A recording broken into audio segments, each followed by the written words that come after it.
Des têtes tombent à nouveau au sein de l'armée russe, furieuse face à l'échec constant et embarrassant de ce que la Russie appelle son opération militaire spéciale en Ukraine. Poutine se concentre désormais sur ses propres va-t-en-guerre. Ils l'ont déçu. Maintenant, ils ne sont plus là. Dans un acte de désespoir, Poutine se retourne contre ses propres généraux dans une purge. C'est la preuve que la guerre de la Russie en Ukraine est déjà perdue. Tout d'abord, sous la guillotine au sens figuré, se trouve le vice-amiral Sergueï Pintchouk, qui est le commandant de la flotte russe de la mer Noire.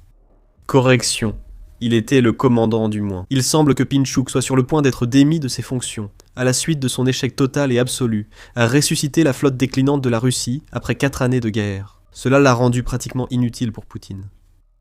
Le départ imminent de Pintchouk a été révélé par le groupe pro-ukrainien Artesh, qui l'a annoncé sur Telegram après les découvertes de ses agents.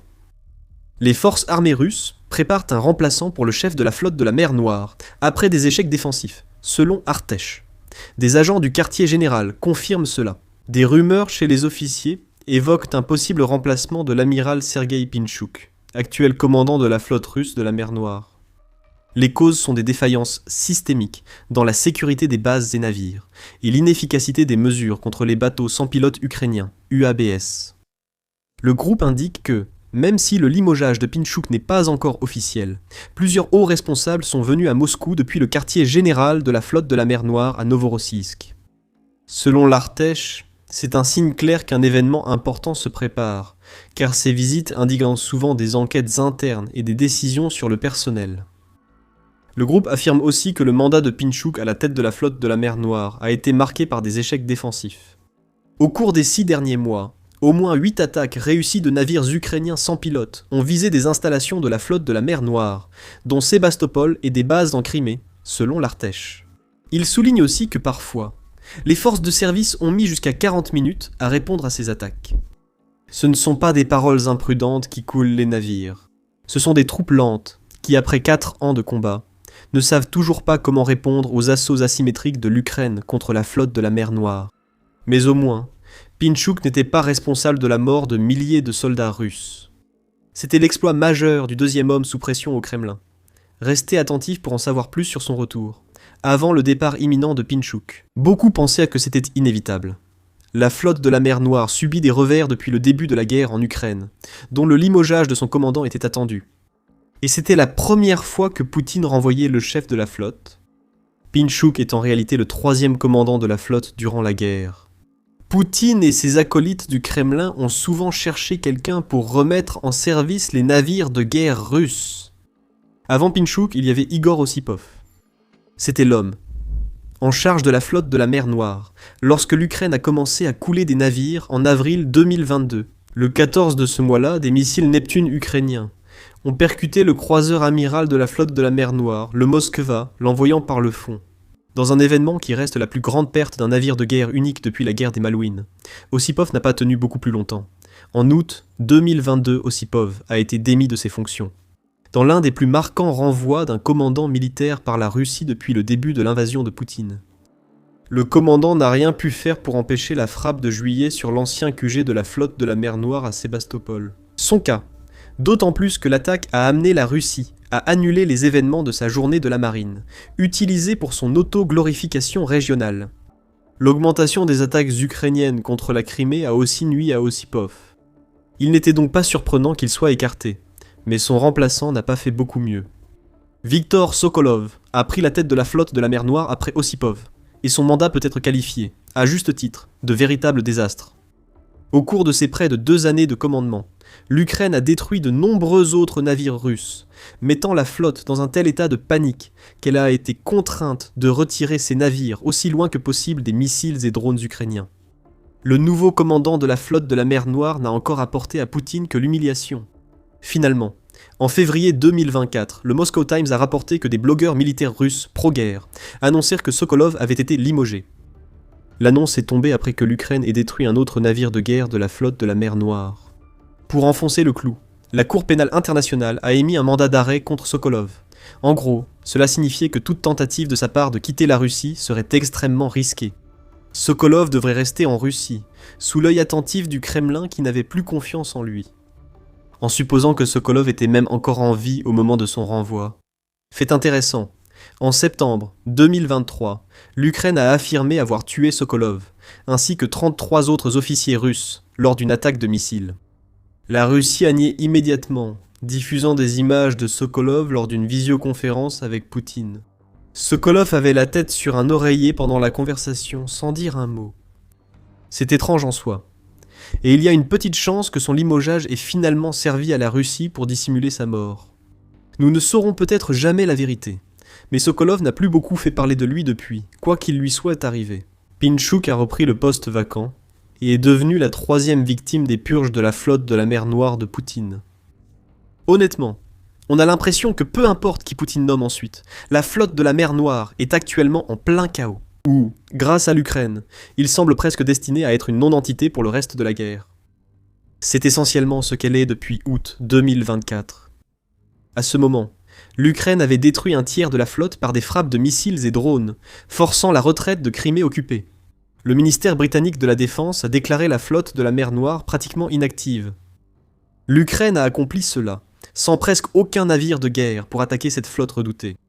Comme l'a indiqué Artesh sur Telegram, l'Ukraine a résolu ce problème en développant des UAV pour frapper des zones inaccessibles à ses missiles et drones.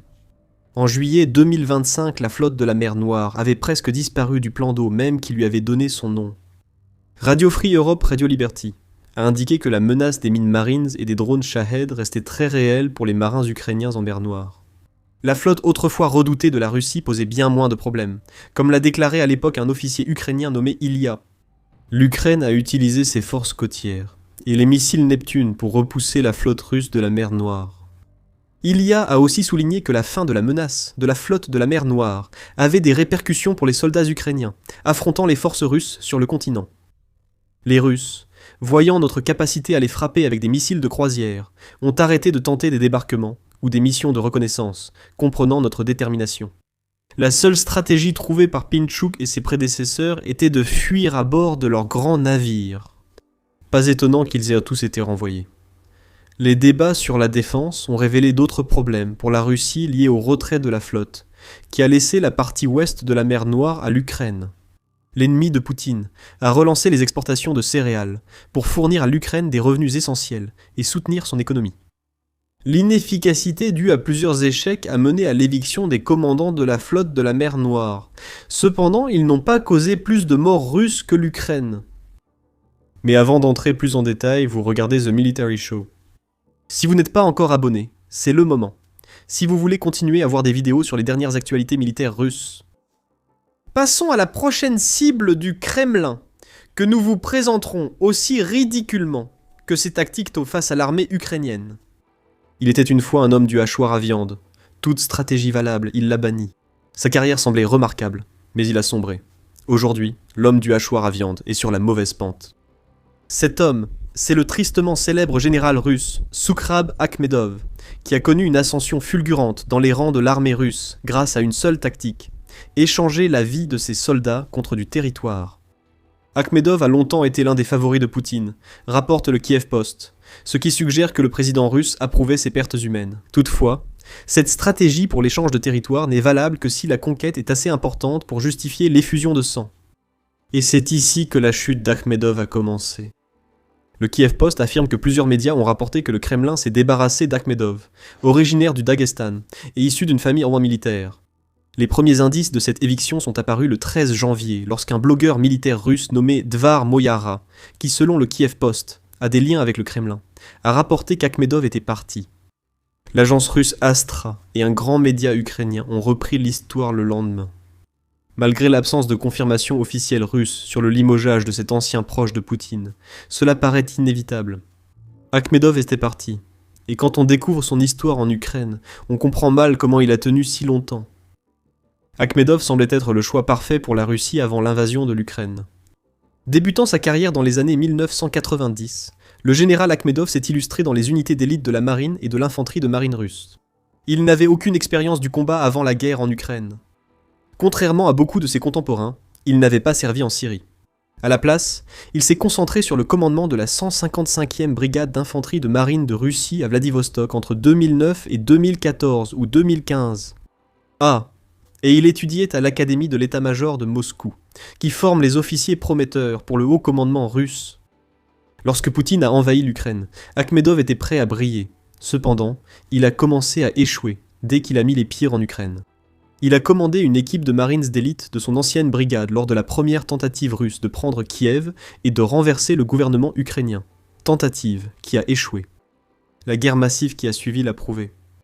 Mais Akhmedov s'est distingué en ordonnant à ses forces de lancer des attaques inutiles contre les défenses ukrainiennes dans le village de Moshchun, au nord de Kiev. Ainsi débuta une carrière à lancer des hommes contre les défenses pour tenter de les percer. En avril, Akhmedov dirigeait un groupe d'assaut de Marines dans l'est de Donetsk. Il a été tellement peu réussi dans cette entreprise que des marines de la 155e brigade de Russie ont envoyé une lettre ouverte au gouverneur de l'île de Sakhaline, accusant le commandant d'ignorance tactique et de gaspiller la vie des marines lors d'attaques infructueuses. À la suite de cette offensive soigneusement planifiée par les grands chefs, nous avons perdu environ 300 hommes tués, blessés ou portés disparus. En 4 jours, 50% de notre équipement, et cela ne concerne que notre brigade. Le commandement du district, avec Akhmedov, dissimule cela et utilise les chiffres officiels falsifiés des pertes par peur de la responsabilité, indiquait la lettre, sur un ton débordant de sarcasme. Combien de temps des incompétents planifieront-ils encore des opérations militaires pour leurs rapports et récompenses, au détriment de tant de vies ? Ils ne pensent qu'à se mettre en valeur. Les soldats ne sont que de la chair à canon, ce qui accuse fortement les compétences d'Akhmedov, le boucher de ses propres hommes, qui ne faisait que commencer.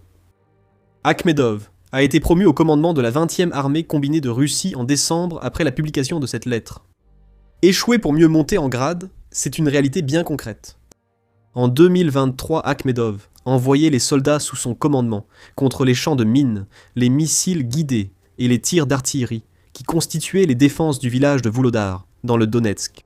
Des mois ont été nécessaires à ce génie tactique pour prendre ce village, causant encore plus de morts.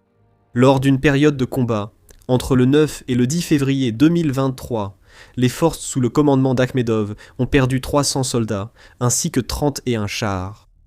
Avançons jusqu'en 2024, et Akhmedov a démissionné de son poste afin de se préparer à superviser les forces terrestres et aériennes chargées de reprendre Koursk à l'Ukraine. Le nombre de morts a de nouveau augmenté. Bien qu'Akhmedov ait réussi à reprendre les 1300 km², soit 502 miles carrés, que l'Ukraine avait conquis à Koursk. L'ensemble de l'opération, depuis la prise du territoire par l'Ukraine, a coûté à la Russie 80 000 soldats, selon le commandant en chef des forces armées ukrainiennes, Oleksandr Siersky. Un autre désastre meurtrier pour Akhmedov. Finalement, une mission à Dobropilya a été la goutte d'eau qui a fait déborder le vase pour Poutine. RFU News a relaté le désastre d'Akhmedov à Dobropilya dans son rapport sur le limogeage du commandant. L'objectif d'Akhmedov avec son offensive à Dobropilya était d'aider à encercler la ville de Pokrovsk, que la Russie tente de capturer depuis près de 2 ans. Des groupes d'infiltration ont pénétré légèrement, mais l'Ukraine a souvent vite repris les faibles avancées obtenues. Constatant l'échec de sa tactique, Akhmedov a ordonné à ses soldats de tenir leur position. Sans logistique, les conséquences étaient inévitables. Des milliers sont morts sous les drones et l'artillerie ukrainiens. À chaque fois qu'Akhmedov tentait de consolider les faibles gains russes, l'Ukraine les contrait souvent avec des bombes planantes et des frappes en profondeur sur l'arrière russe. Pourtant, Akhmedov a ordonné d'envoyer encore plus de chair à canon. Les assauts mécanisés ont suivi, chaque vague étant plus faible. Les drones FPV ukrainiens ont réduit en bouillie tout ce que le commandant russe envoyait. Réduisant les forces russes, Boetoidiale a utilisé des voitures civiles et des quads lors de leurs attaques mécanisées, à la fin du mois de décembre. Et lorsque ces véhicules sans blindage ont disparu, Akhmedov a ordonné aux soldats d'attaquer à pied, et selon RFU News, même à cheval. Encore un échec. La dernière tentative sur Dobropilya a eu lieu à la fin du mois de décembre, lorsque Akhmedov a envoyé 4 colonnes blindées, totalisant 24 véhicules contre les défenses ukrainiennes. Les drones ukrainiens ont rapidement repéré et détruit ces colonnes avant toute brèche. Le bilan d'Akhmedov lors de l'offensive de Dobropilya explique son absence. Près de 21 000 soldats russes, tués en environ 4 mois, avec des pertes devenant finalement trop importantes pour qu'Akhmedov ou le Kremlin puissent les dissimuler, et l'incompétence totale du commandant exposé au grand jour. Il ne pouvait y avoir qu'un seul résultat. Akhmedov devait être limogé. Comment cela aurait-il pu être différent ? Sa série d'échecs aurait coûté à la Russie plus de 100 000 soldats dans la région. Pour une raison quelconque, Poutine était resté fidèle à Akhmedov, mais cette loyauté a été poussée à bout, et un nouveau remaniement a eu lieu au sein du haut commandement militaire russe. Si le Kremlin confirme un jour ces limogeages, il tentera sans doute de présenter cela comme un remplacement des éléments usés par du sang neuf. Mais la réalité était bien différente. Les dernières purges de Poutine, comme celles qui les ont précédées, ne font que créer de l'instabilité au sein de l'armée russe. Lorsque l'organisation et une stratégie solide sont essentielles, licencier constamment des commandants nuit à l'armée. La fondation Jamestown l'a expliqué dans un article sur les purges dans l'armée populaire de libération de Chine, des arguments valables aussi pour l'armée russe. Une direction installe peut engendrer des conflits de factions, selon le groupe de réflexion. À mesure que des vides de pouvoir se créent, et que les ambitieux politiques et militaires font tout leur possible pour gravir les échelons vers de nouveaux postes, il en résulte une fragmentation interne. Nous avons déjà observé ces signes, à commencer par la Russie, comme l'a mentionné Jason G. Smart dans The Kiev Post en août. La purge par Poutine de l'élite militaire russe n'a fait qu'ouvrir la porte au FSB russe pour qu'il s'empare d'argent tout en consolidant son propre pouvoir. Déguisé en opération anticorruption, Smart affirme que le FSB procède à des arrestations, prend de l'argent et s'assure que des personnes sympathisantes à ses intérêts soient placées à des postes de pouvoir. Une nouvelle élite est en train de se former en Russie, et elle n'est pas composée des hommes de l'armée de Poutine. Au-delà de cette fragmentation, l'épuration fréquente des commandants militaires par Poutine en temps de guerre affaiblit la préparation militaire. La fondation Jamestown attribue les difficultés initiales de la Russie pendant la Seconde Guerre mondiale à la grande purge de l'armée soviétique par Joseph Staline, dans les années 1930. Elle note aussi que les fréquents changements de direction aux États-Unis, dus aux administrations, peuvent affecter la préparation militaire. Il est difficile d'imaginer que la Russie fasse pire qu'Akhmedov, par exemple. Cependant, on pourrait aussi dire qu'Akhmedov ne faisait que suivre les ordres du Kremlin, mais qu'il ne gagnait pas le terrain nécessaire pour conserver son poste. Son successeur continuera sans doute à envoyer des hommes à l'abattoir. Ils le feront, à la tête d'unités déjà désorganisées, et qui s'effondrent par manque de leadership. Il en va de même pour le nouveau commandant de la flotte de la mer Noire. Ils prennent simplement un poste, où l'on attend d'eux qu'ils résolvent un dilemme lié au drone qui n'a pas de solution. Tout ce que cela entraînera, c'est un nouveau bouleversement qui ruine la préparation d'une flotte qui a déjà du mal.